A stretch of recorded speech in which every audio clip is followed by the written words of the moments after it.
Breaking news చూస్తున్నాం.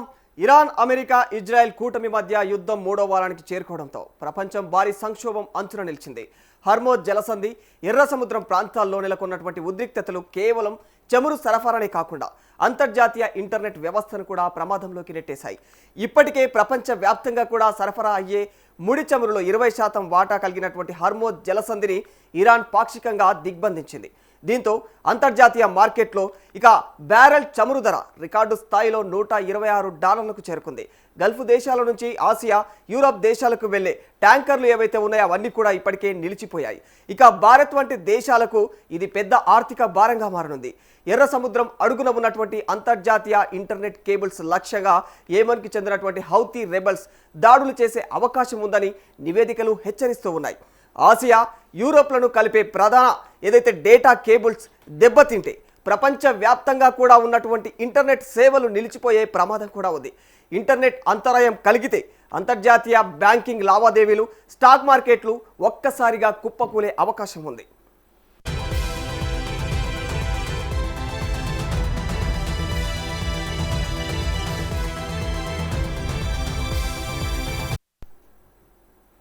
మరి ఇదే అంశం పైన మన బిజినెస్ అనలిస్ట్ రాజ్ కుమార్ గారు ప్రస్తుతం ఇప్పుడు ఫోన్లో ఉన్నారు. సార్, అండర్ సీ కేబుల్స్ పైన దాడికి ఇరాన్, హౌతీలు ప్లాన్ చేశాయా అన్నది, అంటే ప్లాన్ చేశాయా అని తెలుస్తుంది. మరి నిజంగా చేశాయా ఏంటి దీనిపైన ఇన్ఫర్మేషన్? అంటే ప్రపంచవ్యాప్తంగా ఇప్పుడు ఒక టెన్షన్ ఏంటంటే థర్డ్ వీక్ లోకి యుద్ధం ఎంటర్ అయింది. అంటే సెకండ్ వీక్ వరకు అంటే ఈ యుద్ధం అయిపోతుంది అని, చమురు సంక్షోభం తర్వాత కొంత సద్దుమణుగుతుంది అని చెప్పేసి అందరు ఎక్స్పెక్ట్ చేశారు. బట్ అన్ఫార్చునేట్ థింగ్ ఏంటంటే ఇది థర్డ్ వీక్ లో కూడా ఎంటర్ అయింది. తర్వాత ఒక్కొక్క స్టేజ్ లో అంటే పూర్తిగా ప్రపంచం అంతా కూడా చమురు, గ్యాస్ నిక్షేపాలకు సంబంధించి ఆల్మోస్ట్ గల్ఫ్ కంట్రీస్ పైన ఆధారపడడంతో మొన్నటి వరకు ఈ చమురు సంక్షోభం అనేది విపరీతంగా ప్రపంచం మీద పడింది. సో ఇప్పుడు కొత్తగా ఏంటంటే ఇప్పుడు మనకు అక్కడ ఏదైతే హర్మూజ్ జలసంధి ద్వారా ఏ విధంగానైతే మనకు ఈ నౌకలను కూడా పాస్ అవుతాయో, సేమ్ అలాంటిదే ఈ రెడ్ సీలో ఇంకొక జలసంధి కూడా ఉండడం జరిగింది. సో అది బాబ్ ఎలా మండేబ్ అనేటువంటి జలసంధి. సో ఇక్కడ ఏంటంటే ఈ రెండు ప్లేసులలో మనకు ప్రపంచవ్యాప్తంగా అంటే లైక్ యూరోపియన్ నుంచి ఆసియా వరకు సో పూర్తి స్థాయిలో నెట్వర్కింగ్ కేబుల్ వ్యవస్థ అనేది ఉంది. సో ఈ మధ్య కాలంలోనే మైక్రోసాఫ్ట్ కానీ, గూగుల్ కానీ, అమెజాన్ కానీ వాళ్ళ డేటా సెంటర్లని, ఇంటర్నెట్ కేబుల్ సెంటర్స్ మొత్తం కూడా గల్ఫ్ కేంద్రంగానే అక్కడ యూఏలో పెట్టడం జరిగింది. సో ఇవన్నీ ఏంటంటే తక్కువ ఖర్చుతో ఉంటుంది కాబట్టి అక్కడ వాళ్ళు కేంద్రంగా తీసుకున్నారు. కేబులింగ్ వ్యవస్థ కూడా డిస్టర్బ్ కాకుండా ఉండాలని సముద్ర గర్భంలోంచి చేశారు. సో ఇప్పుడు ఈ 2 పాయింట్లు ఒకటేమో హర్మూజ్, ఇంకొకటేమో బాబేలా మండేబ్ అనేటువంటి 2 కీలకమైనటువంటివి రెడ్ సీలో. ఈ 2 పాయింట్లలో ఇప్పుడు మనం హర్మూజ్ దగ్గర చూసుకుంటే డెప్త్ కూడా చాలా తక్కువగా ఉంటుంది. అంటే 200 మీటర్స్ లోనే ఉంటుంది. అందుకని చెప్పేసి అక్కడ ఇరాన్ ఏం చేసిందంటే అక్కడ మొత్తం టోటల్ గా కింద ల్యాండ్ మైన్స్ ని, అంటే ఇప్పుడు వాటర్ మైన్స్ ని కూడా అక్కడ ఇంక్లూడ్ చేసినట్టుగా చెప్తున్నారు. అంటే బోత్ సైడ్ చాలా తక్కువ ఇరుగ్గా ఉంటుంది, 2 వైపులో పెట్టారు. సో దానివల్ల ఏంటంటే అక్కడికి వచ్చేటువంటి షిప్లను పేల్చేస్తామని చెప్పారు. ఇప్పటికే చాలా వరకు ఇరాన్ కి సంబంధించిన కొన్ని షిప్లు కావచ్చు, వేరే ప్రపంచవ్యాప్తంగా రీసెంట్ గా మన ఇండియాకు చమురు మోసుకొచ్చే థాయిలాండ్ సంబంధించిన షిప్ కావచ్చు, వాటిపైన అటాక్ చేయడం జరిగింది.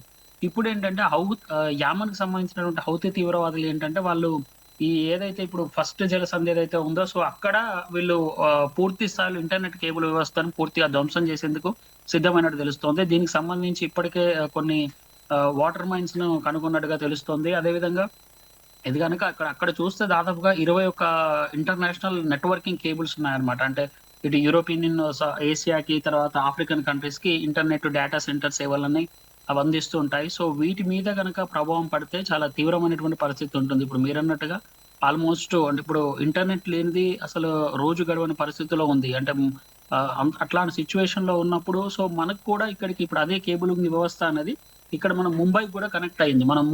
మనం వినుంటాం, ముంబైకి అండర్ వాటర్ కేబుల్ సిస్టమ్ మొత్తం కూడా ఇంటర్నేషనల్ కనెక్టివిటీ పెంచే విధంగా వేయడం జరిగింది. సో అది కూడా కనెక్ట్ అయింది. సో కాబట్టి అక్కడ కనుక ఏమైనా ఇంపాక్ట్ పడితే ఆ ఇంపాక్ట్ అనేది ప్రపంచవ్యాప్తంగా అటు యూరోప్ తో పాటుగా ఏషియన్ కంట్రీస్ కి, ఆఫ్రికన్ కంట్రీస్ మీద విపరీతమైనటువంటి ఇంపాక్ట్ పడేటువంటి అవకాశం ఉంటుంది. మనం ఈ ఒకసారి గుర్తు చేసుకుంటే 2024లో సేమ్ ఇజ్రాయెల్ వర్సెస్ అప్పుడు యుద్ధం జరిగినప్పుడు కూడా సో సేమ్ సిచ్యువేషన్ ఉండేది అనమాట. సో అప్పుడు కూడా ఈ హౌతీ తీవ్రవాదులు అప్పుడు హమాస్ కి, అంటే ఇజ్రాయెల్ హమాస్ యుద్ధం జరిగినప్పుడు హమాస్ కి సపోర్ట్ చేస్తూ ఈ హౌతీ తీవ్రవాదులు సేమ్ అదే ప్లేస్ లో డిగ్ చేసి తర్వాత బాంబులు పెట్టి ఆ కేబుల్స్ ని కట్ చేయడాలు ఇట్లాంటివి చేయడం జరిగింది. సో అప్పుడు కేబుల్ ఇంపాక్ట్ అనేది మన మీద, అంటే ఇంటర్నెట్ ఇంపాక్ట్ అనేది విపరీతంగా పడింది. సో అప్పుడు ఆల్మోస్ట్ ఒక సంవత్సరం పాటు ఇంటర్నెట్ స్లో అవడము, నెట్వర్కింగ్ కనెక్టివిటీ లేకపోవడము, ఇలాంటి ఇష్యూస్ ఫేస్ చేసాం. అంటే మనం ఇప్పుడు చూస్తే ప్రధానంగా అంటే బ్యాంకింగ్ వ్యవస్థ పైన కావచ్చు, లేకుంటే హాస్పిటల్స్‌లో ఇప్పుడు ఏఐ టెక్నాలజీ ఏఐలో మనం ఒక కీలకమైనటువంటి దేశంగా అభివృద్ధి చెందినటువంటి నేపథ్యంలో ఇట్లాంటి సిట్యుయేషన్ గనుక జరిగితే చాలా తీవ్రమైనటువంటి పరిణామాలు ఎదుర్కొనేటువంటి సమస్యలుంది. అంటే అన్‌ఇమాజినబుల్ అని చెప్పొచ్చు. ఎందుకంటే ఇప్పుడు అక్కడ రిపేర్ చేయడానికి కూడా నౌకలను అలో చేసేటువంటి పరిస్థితి లేదు. అక్కడ దాని రిపేరింగ్‌కి సంబంధించిన నౌకలు ఏదైనా వెళ్ళినా, ఇటు హౌతీ తీవ్రవాదులు ఇంకోవైపు ఇరాన్ అమర్చినటువంటి వాటర్ మైన్స్ పేల్చడము ఇట్లాంటివన్నీ చేస్తున్నారు కాబట్టి ఇప్పుడెళ్లి రిపేర్ చేసేటువంటి సిట్యుయేషన్‌లయితే మనకు కనబడటం లేదు. ప్రధానంగా 3 మేజర్ కంపెనీలకు సంబంధించినటువంటి కేబుల్ వ్యవస్థలు అక్కడ ఉన్నట్టుగా మనకు తెలుస్తోంది. దాంట్లో టాటాకి సంబంధించినటువంటి ఒక కేబుల్ వ్యవస్థ ఉంది. అదేవిధంగా ఏఏఈ అనేటువంటి ఒక కేబుల్ వ్యవస్థ ఉంది. ఫాల్కన్ ఉంది. సో, ఇవన్నీ కూడా గల్ఫ్ బ్రిడ్జ్ ఇంటర్నేషనల్ అటువంటి కేబుల్ సిస్టమ్స్ ఉన్నాయి. ఇవన్నీ కూడా ప్రపంచవ్యాప్తంగా ఇంటర్నెట్ సరఫరాకి, నిర్విరామంగా ఇంటర్నెట్ కనెక్టివిటీకి ఉపయోగపడుతున్నాయి. సో, వీటి మీద ఇంపాక్ట్ పడుతుంది. సో, మనం ఇంతకుముందు అనుకున్నట్టు అమెజాన్ గాని, మైక్రోసాఫ్ట్ గాని, గూగుల్ గాని అంటే ఇవన్నీ కూడా యూఏఈ, సౌదీ అరేబియాలో భారీ డేటా సెంటర్‌లు కూడా పెట్టాయి. వీటిపైన కూడా విపరీతమైనటువంటి ఇంపాక్ట్ పడుతుంది. ఒక స్టేజ్‌లో చెప్పాలంటే అక్కడెక్కడో యుద్ధం జరిగితే, ఒకవైపు మన ఇంట్లో గ్యాస్‌కి సంబంధించిన కుటుంబాలు ఫేస్ చేస్తున్నాయి. ఇప్పుడు మొబైల్ ఫోన్‌ల ద్వారా ఇంటర్నెట్ యాక్సెస్ కూడా అక్కడెక్కడో జరిగినటువంటి యుద్ధం వల్ల ఇక్కడ మన దగ్గర కూడా ఇంటర్నెట్ యాక్సెస్ పడిపోయేటువంటి అవకాశం కనబడుతోంది రాధాకృష్ణ. రాజ్ కుమార్ గారు, అంటే ఇప్పటికే ఈ చమురుతో సంక్షోభం ఏర్పడింది యావత్ ప్రపంచ వ్యాప్తంగా కూడా. మరి ఇప్పుడు ఈ కనెక్టివిటీ సంక్షోభం అనేది ఖచ్చితంగా తప్పదని అంటారా మీరు అన్నట్లు? ఖచ్చితంగా మనం మీ ఛానల్‌లో కూడా యుద్ధం జరిగినప్పటి నుంచి డిస్కషన్ చేస్తున్నాం. ఒక్కొక్కటేంటంటే ఒక్కొక్క స్టేజ్ వైస్‌గా వస్తున్నటువంటి సిట్యుయేషన్ కనబడుతోంది. అంటే మనం మొదటగా అనుకున్నాం గ్యాస్ అంటే చమురుకు సంబంధించి పెద్దగా ఇంపాక్ట్ పడదేమో అని అనుకున్నాం. బట్ అన్‌ఫార్చునేట్ థింగ్ ఏంటంటే యుద్ధం తీవ్ర స్థాయిలోకి చేరుకోవడం, అక్కడ అధ్యక్షుడిని అంటే అతన్ని చంపేయడము, ఆ తర్వాత వాళ్ళకి సంబంధించినటువంటి మేజర్ చమురు క్షేత్రాలు ఏవైతే ఉన్నాయో, ఆ చమురు క్షేత్రాల మీద ఇజ్రాయెల్ రిపీటెడ్‌లీ అటాక్ చేయడం. ఒకవైపు యూఎస్ అంటే నిన్న సందర్భం గురించి మాట్లాడితే నిన్న కూడా యూఏఈకి సంబంధించినటువంటి ఒక మేజర్ రిఫైనరీ ఎల్ఎన్‌జీ రిఫైనరీ పైన కూడా దాడి చేయడం జరిగింది. సో, ఇదేంటంటే వీళ్ళు దాడి చేస్తున్నప్పుడు కూడా యూఎస్ చెప్తోంది. అంటే ఎనర్జీకి సంబంధించినటువంటి టెర్మినల్స్ మీద చేయకండి, దాడి చేయకండి. దానివల్ల మనకు భారీ స్థాయిలో ప్రపంచం మీద ఇంపాక్ట్ పడుతుంది. మన ఉద్దేశ్యం ఏంటి? ఇరాన్‌లో ఉన్నటువంటి అణుబాంబులు తయారు చేసే కేంద్రాల్ని రూపుమాపాలి, నియంతృత్వాన్ని రూపుమాపాలని మన టార్గెట్ కాబట్టి, సో, అది చేయకండి అని చెప్పి నిన్న విజ్ఞప్తి చేశారు. ఈవెన్ దో ఇప్పుడు కూడా జస్ట్ ఒక ఫ్యూ అవర్స్ బ్యాక్ కూడా రియాద్‌కి సంబంధించినటువంటి ఒక ప్లేస్‌లో ఎల్ఎన్‌జీకి సంబంధించినటువంటి టెర్మినల్‌లో భారీ స్థాయిలో దాడులు జరిగాయి. అది కూడా మూసేసినటువంటి పరిస్థితి కనబడుతుంది. ఒకవైపు ఇజ్రాయెల్ చెప్తోంది మేము ఇలాంటి దాడులు నెక్స్ట్ రిపీట్ కానివ్వము అని చెప్తోంది. బట్ అదే రిపీట్ అవుతుంది. ఇట్స్ ఎ సిమిలర్ వే ఇది కూడా జరగడానికి స్కోప్ ఉందనడానికి ఒక ఉంది. స్కోప్ అయితే ఉంది. ఎందుకంటే 2024లో చూసాం. జస్ట్ ఇజ్రాయెల్ హమాస్‌కి సంబంధించి యుద్ధం జరుగుతున్నప్పుడు ఓమెన్‌లో ఉన్నటువంటి హౌతీ తీవ్రవాదులు వీళ్ళకి సపోర్ట్ చేయడం జరిగింది. అంటే ఇంత పెద్ద యుద్ధం జరుగుతున్నప్పుడు ఇప్పుడు ఇరాన్ మొన్న జరిగినటువంటి హర్ముజ్ జలసంధి నుంచి పాస్ ఆన్ అయ్యేటువంటి షిప్స్ కూడా హౌతీ తీవ్రవాదులు దాడి చేసినట్టుగానే పూర్తి స్థాయిలో ప్రపంచవ్యాప్తంగా ఇన్ఫర్మేషన్ ఉంది. అంటే ఇరాన్ కంటే కూడా వీళ్ళే ఎక్కువ దాడి చేస్తూ ఎక్కడ షిప్ కనబడినా వాటిని పేల్చేస్తున్నారు. సో, దానివల్ల ఏంటంటే ఇది కూడా జరగడానికి ఒక స్కోప్ ఉంది. ఎందుకంటే వాళ్ళకి తెలుసు హౌతీ తీవ్రవాదులకు ఎక్కడ కేబులింగ్ వ్యవస్థ ఉంది, ఎక్కడ తక్కువ లోతులో ఉంది అనేటువంటి విషయం వాళ్ళకి తెలుసు కాబట్టి, వాళ్ళకి మొదటి నుంచి హౌతీ తీవ్రవాదులు, యెమెన్ తీవ్రవాదులు వీళ్ళకి ఇరాన్‌కి మద్దతు తెలుపుతున్నారు కాబట్టి, అది కూడా జరిగేటువంటి అవకాశం ఉంది. అంటే న్యూస్ అనేది ఊరికే రాదు కదా! సో, ప్రపంచవ్యాప్తంగా ఈ సిట్యుయేషన్ కనబడుతోంది. మేబీ అట్లాంటి సిట్యుయేషన్ వస్తే మట్టుకి చాలా వరకు కనెక్టివిటీ దెబ్బతినేటువంటి స్కోప్ కనబడుతోంది రాధాకృష్ణ. సేవలు నిలిచిపోతే మనం ఇక ఏమీ చేయలేమా? మరి మరో ప్రత్యామ్నాయ మార్గాలేమన్నా వెతికే అవకాశాలున్నాయా ఇతర దేశాలన్నీ కూడా? సో, ఇప్పుడున్నటువంటి సిట్యుయేషన్‌లో కొంత శాటిలైట్ నెట్వర్కింగ్ మీద ఆధారపడుతున్నారు కేబుల్ వ్యవస్థ కాకుండా.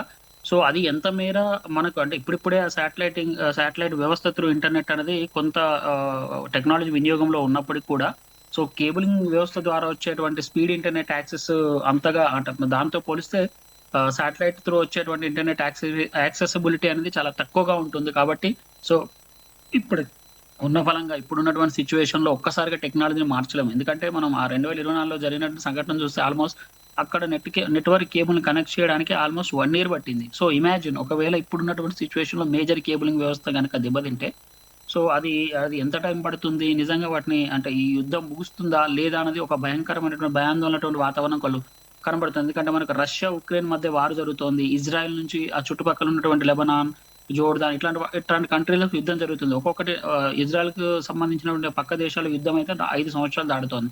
సో, సేమ్ ఉక్రెయిన్ ప్లస్ రష్యాకి సంబంధించిన యుద్ధం చూసుకుంటే more than 4 years plus దాటుతోంది.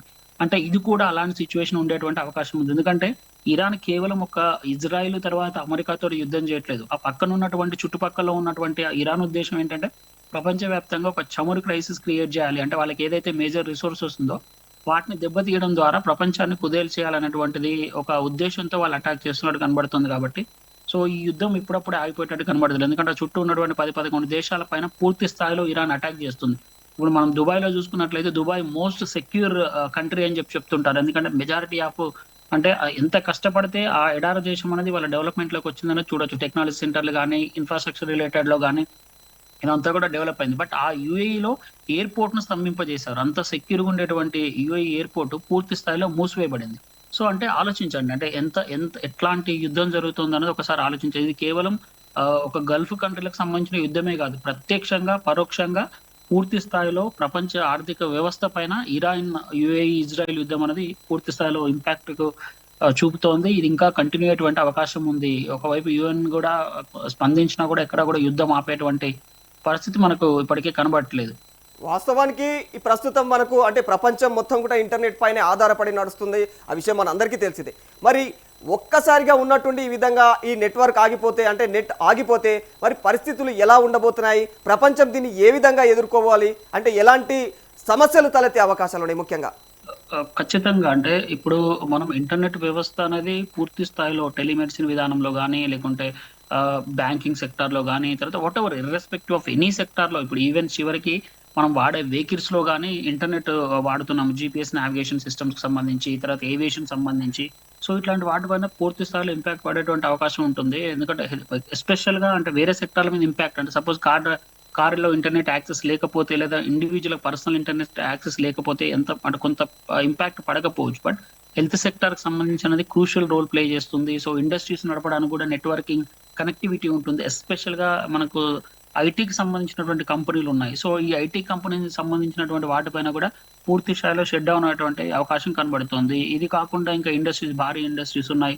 So, ఇట్లాంటి వాటిపైన కూడా ఇంటర్నెట్ యూసేజ్ అంటే ఇప్పుడంతా కూడా మాన్యుయల్‌గా ఎక్కడ కూడా డేటా సిస్టమ్ లేదు. మొత్తం అంతా కూడా ఇంటర్నెట్ యాక్సెస్ మీద డిపెండ్ అయ్యి సర్వర్ మీద డిపెండ్ అయినటువంటి యాక్టివిటీ నడుస్తుంది కాబట్టి ఒక ఇండస్ట్రీ అని కాదు ఇర్రెస్పెక్టివ్ ఆఫ్ ఆల్ ఇండస్ట్రీస్ మీద పూర్తి స్థాయిలో ఇంపాక్ట్ పడేటువంటి అవకాశం కనబడుతోంది. ఎస్పెషల్‌గా హెల్త్ సెక్టార్‌కి సంబంధించి మాత్రం తీవ్రమైనటువంటి ప్రభావం పడితే మట్టికి యుద్ధం చేయకపోయినా సరే చాలా మంది ప్రాణాలు పోయేటువంటి ఎక్కువగా స్కోప్ అయితే కనబడుతోంది. బట్ గవర్నమెంట్ అంటే ప్రపంచ దేశాలు కూడా ఒకవైపు ఆలోచించాలి.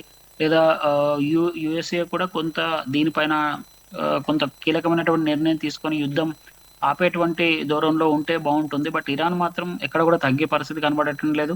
సో, పూర్తి స్థాయిలో అటాకింగ్ జరుగుతుంది కాబట్టి మేబీ ఇంకో 1, 2 డేస్‌లో దీనికి సంబంధించి తీవ్ర పరిణామాల్ని మనం గ్యాస్ సంక్షోభం ఎలా ఎదుర్కొన్నామో సేమ్ అట్లాంటి ఇంపాక్ట్ ఎదుర్కొనేటువంటి స్కోప్ ఉంది. ఒకవేళ హౌతీ తీవ్రవాదులు గనక నెట్వర్క్ కేబులింగ్ వ్యవస్థను గనక ధ్వంసం చేస్తే. మరి అంటే ప్రపంచం ఇప్పటికే అనేక విధాలుగా ఆర్థిక సంక్షోభం అయితే ఏర్పడతా ఉంది. మరి ఈ తరుణంలో ఉన్నటువంటి ఒక్కసారిగా ఈ నెట్ కూడా ఆగిపోతే అంటే మరి భారత్ మరి 1990కి ముందు ఎలా ఉండేనో అలా అంటే ఆ సిచ్యువేషన్లోకి వెళ్ళిపోనుందా? మరి ఒకవేళ అలా వెళ్ళిపోతే కేంద్రం దీనిపైన ఏ విధమైనటువంటి అధ్యయనాలు చేస్తుంది? అంటే ఐ మీన్ ఎట్లా అంటే ఇంతకుముందు కరోనా సమయంలో కూడా అంటే దేశం ఆపదలో ఉన్నప్పుడు దానికి తగ్గట్టుగా ఆల్టర్నేట్గా ఆలోచించింది దేశం. మరి ఇలాంటి తరుణంలో అంటే యుద్ధ వాతావరణము మరోవైపు ఇలా నెట్వర్క్ మొత్తం ఎక్కడ నెట్ స్తంభించిపోవడం ఇలా జరిగినప్పుడు కేంద్రం ఎలాంటి జాగ్రత్తలు తీసుకునే అవకాశం ఉంది? దీనిపైన ఏం అధ్యయనం చేస్తుందంటారు కేంద్రం? సో, ఇప్పుడు మీరు కంపేర్ చేసిన దాంతో చెప్తే మనకు అప్పుడు ఉన్నటువంటి సిచ్యువేషన్ లైక్ కరోనా టైంలో ఉన్నటువంటి సిచ్యువేషన్‌లో ఏంటంటే అప్పుడు మ్యాన్ పవర్ ఉండదు అనేటువంటి సిచ్యువేషన్‌లో ఉండే. బట్ మనకు నెట్వర్కింగ్ వ్యవస్థలన్నీ కూడా పనిచేశాయి. సో, కాబట్టి కొంత మ్యాన్ పవర్‌ని రిక్రూట్ చేసుకొని కొంతమందికి ఎమర్జెన్సీ కింద కొంతమంది ఎంప్లాయీస్‌కి వాళ్ళకి వెసులుబాటు ఇచ్చేసి అప్పుడున్నటువంటి సిచ్యువేషన్‌ని, క్రైసిస్‌ని కొంత మనం హ్యాండిల్ చేయగలిగాం. అంటే మీరు చూడొచ్చు అప్పుడే ఓటీటీలు ఇవన్నీ వచ్చాయి. అంటే అరే! ప్రపంచం అంతా మూతబడిన టైంలో అసలు మనం ఇంకేం చూడలేమా అనుకునే టైంలో ఒక పద్ధతిలో అంటే ఒక ఆర్గనైజ్డ్ వేలో ప్రభుత్వాలు నిర్ణయం తీసుకున్నాయి. సో, దానికి సంబంధించి మనం చూడొచ్చు చాలా ఈజీ వేలో క్రైసిస్‌ని మనం తట్టుకున్నాము. దాంట్లోంచి బయటకొచ్చాం. బట్ ఇప్పుడు ఆ పరిస్థితి లేదు. ఇప్పుడేంటంటే అసలు మనకు మేజర్ రిసోర్సెసే దొరకకపోతే సో, పూర్తి స్థాయిలో రిసోర్సెసే మనకు రాకపోతే మనం ఇంకా ఏ విధంగా దానికి సంబంధించినటువంటి క్రైసిస్‌ని తట్టుకుంటామన్నది ఒక పెద్ద క్వెషన్ మార్క్. మేబీ ఇంకేదైనా కొత్త ఆలోచనలొస్తాయి. అంటే ఇప్పుడున్నటువంటి ఆప్షన్ అయితే శాటిలైట్ త్రూ ఇంటర్నెట్ అనేది ఒకటుంటుంది. బట్ అది మనకి ఇప్పుడున్నటువంటి ఇన్‌ఫ్రాస్ట్రక్చర్‌లో అది ఎంతవరకు వర్కౌట్ అవుతుంది? ఎంతమందికి అది ఇవ్వగలుగుతారు? లైక్ ఎమర్జెన్సీ సిట్యుయేషన్‌లో ఉంటే శాటిలైటింగ్ త్రూ నెట్‌వర్క్ యూజ్ చేసేసుకొని ఆ హాస్పిటల్‌లో కొంతవరకు చేయగలుగుతారు. బట్ ఎన్ని హాస్పిటల్లకి అలాంటి ఫ్లెక్సిబిలిటీ ఉంది? అంటే మోస్ట్ ఆఫ్ ద హాస్పిటల్స్ అన్నీ గూడా కేబులింగ్ వ్యవస్థ, కేబుల్ కనెక్టివిటీతోనే ఉంటాయి కాబట్టి, సో ఎంతవరకు ఇది ఉపయోగపడుతుందన్నది ఒక బిగ్ క్వెషన్ రావచ్చు. అంటే మిడిల్ ఈస్ట్ యుద్ధం దాదాపుగా మనందరినీ కూడా అంటే ఒక 25 ఏళ్ల పూర్వానికి తీసుకెళ్తుంది, దానికి దారి తీస్తుంది అని కొంతమంది మేధావులు మాట్లాడుతున్నారు. నిజంగా ఇది 25 ఏళ్ల పూర్వానికి అంటే దేశ ఆర్థిక వ్యవస్థను పూర్తిగా అంతకు దారి తీస్తుందా, లేకపోతే మరి దీన్ని ఎలా చూడాలంటారు? ఖచ్చితంగా. ఇది 25 ఏళ్ళు అంటే ఒకసారి ఇమాజిన్ అంటే అక్కడ యుద్ధం జరుగుతోంది. ఫర్ ఎగ్జాంపుల్ సపోజ్ ఒక ఇంటర్నెట్ యాక్టివిటీ గనక పూర్తి స్థాయిలో కోల్పోతే, ఇప్పుడు మీరు నేను కూడా ఇంటరాక్ట్ అవ్వడానికి స్కోప్ ఉండదు ఒకటి. ఒకటి ఇన్ఫర్మేషన్ అనేది ప్రజలకి చేరవేసేటువంటి అవకాశం ఉండదు. ఎక్కడ ఏం జరుగుతుందో కూడా తెలీదు. సో ఊహించండి. అంటే డైరెక్ట్‌గా నేరుగా తెలిసినప్పుడు ఏదైనా శత్రువు మనకు ఎదురుగా ఉన్నప్పుడు మనం ఏదైనా చేయడానికి ఉంటుంది గానీ, అసలు మనకు తెలియని శత్రువుతో మనం యుద్ధం చేస్తున్నటువంటి పరిస్థితి కనబడుతోంది మనకిక్కడ. మీరు నేను కూడా యుద్ధంలో పరోక్షంగా పార్టిసిపేట్ చేసినట్టు కనబడుతుంది. ఎందుకంటే ఇంట్లో గ్యాస్ కష్టాలు, గ్యాస్ రావట్లేదు. తర్వాత ఇంకోవైపు ఇంటర్నెట్ ఆగిపోతే పరిస్థితి మనం కనెక్ట్ అవ్వలేము. సో ఇమాజిన్ అంటే మనిద్దరి మధ్యలో ఉన్నటువంటి చిన్న ఈ ఈక్వేషన్‌కే ఇలాంటి ఇంపాక్ట్ పడితే ఒకసారి ఆలోచించండి. అంటే హాస్పిటల్‌లో గాని, ఒకవేళ హాస్పిటల్‌లో ఎమర్జెన్సీ సిట్యుయేషన్‌లో గనక మనము టెలిమెడిసిన్ విధానాన్ని వాడుతున్నాము. సో మన మీద మనం హెల్త్ హబ్‌గా చెప్తారు ఇండియాని. ఎందుకంటే చాలా వరకు ఆఫ్రికన్ కంట్రీస్, యూఎస్ అట్లాంటి వాళ్ళందరూ కూడా మన దగ్గరికి వచ్చి ట్రీట్‌మెంట్ చేసుకుంటారు. కొంతమంది టెలిమెడిసిన్ విధానం ద్వారా వాళ్ళకి సలహాలు ఇక్కడ నుంచి డాక్టర్లు ఇస్తుంటారు. ఇట్లాంటివన్నీ కూడా పూర్తిగా దెబ్బతింటాయి. సరే స్టాక్ మార్కెట్ ఇట్లాంటి వాటి మీద ఇంపాక్ట్ పడుతుందనుకోండి. బట్ అది ఎంత మేర ప్రజలకు అది కామన్ మ్యాన్ మీద పడుతుందా లేదా అన్నది కొంత పక్కన పెడితే, బట్ ఇన్‌ఫ్లేషన్ అనేది విపరీతంగా పెరిగిపోతుంది. ధరలు పెరిగిపోతాయి. ట్రాన్స్‌పోర్ట్ సిస్టమ్ దెబ్బతింటుంది. సో ఇన్ని రకాల అయినటువంటి ప్రభావాలు పడతాయి కాబట్టి ఇప్పుడున్నటువంటి సిట్యుయేషన్‌లో ఆల్రెడీ గల్ఫ్ కంట్రీలకు సంబంధించి వాళ్ళ ఆర్థిక వ్యవస్థలన్నీ కూడా చేజారిపోయినట్టుగానే చెప్పొచ్చు. ఎందుకంటే పూర్తి స్థాయిలో గల్ఫ్ కంట్రీస్ అన్నీ కూడా దాదాపుగా దెబ్బతిన్నాయి. ఇరాన్ అయితే అసలు పూర్తి స్థాయిలో సర్వం నాశనం అయిపోయినట్టుగా తెలుస్తోంది. ఎందుకంటే అక్కడ ఉన్నటువంటి ప్రతి ఒక్కటి అసలు ఇంకొద్ది రోజులైతే అక్కడ వాటర్ కనీసం తాగడానికి నీరు కూడా దొరకనటువంటి పరిస్థితి అక్కడ ఉన్నటువంటి ఇరాన్ విలవిల్లాడేటువంటి సిట్యుయేషన్ కనబడుతోంది. బట్ ఇప్పటికైనా సరే అంటే అంటే ఈ 3 దేశాలు కూడా కొంత ఆలోచించి ఇజ్రాయెల్ ఇరాన్‌తో కలిసి కొంత యుద్ధాన్ని సద్దుమణిగేటువంటి సిట్యుయేషన్ తీసుకొస్తే బెటర్. ఎందుకంటే ఆ ఇంపాక్ట్ తెలవకుండానే ప్రపంచవ్యాప్తంగా ఉన్నటువంటి కంట్రీస్ అన్నింటిపైన పడుతోంది. ఎస్పెషల్‌గా భారత్ లాంటి డెవలప్డ్ కంట్రీస్ కూడా విపరీతంగా క్రైసిస్‌ని ఫేస్ చేసినటువంటి సిట్యుయేషన్ మనకు కనబడుతోంది కాబట్టి, మీరంటే ఆల్‌మోస్ట్ 25 సంవత్సరాలు కాదు. అది ఎప్పుడు కోలుకుంటుందో కూడా టైమ్ లైన్ కూడా చెప్పలేనటువంటి పరిస్థితి దాపురించేటువంటి అవకాశం కనబడుతోంది ముందు ముందు. రైట్ రాజ్ కుమార్ గారు, థ్యాంక్ యూ సో మచ్.